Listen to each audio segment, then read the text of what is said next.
ভাবছেন তো লেবু, বিট, শসা, আদা বাটা, চিয়া সিড, জিরে গুঁড়ো দিয়ে কি রান্না করব? রান্না নয়, আজ বানাবো একটি হেলদি ড্রিঙ্কস, ডিটক্স ওয়াটার। এটি গরমে শরীরকে হাইড্রেট রাখে, হজমে সাহায্য করে, শরীর থেকে টক্সিন দূর করে, এমনকি ওজন কমাতেও সাহায্য করে। চলুন বানাই তাহলে।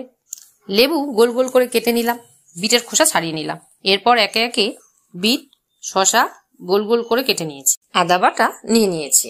এরপর একটি কাচের বোতলে কেটে রাখা উপকরণগুলি একে একে দিলাম।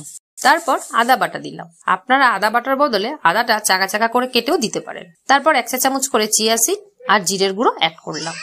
তারপর বোতলটা ভর্তি করে জল ঢাললাম। ঢাকনা আটকে উপকরণগুলি ভালোভাবে মিশিয়ে নিলাম।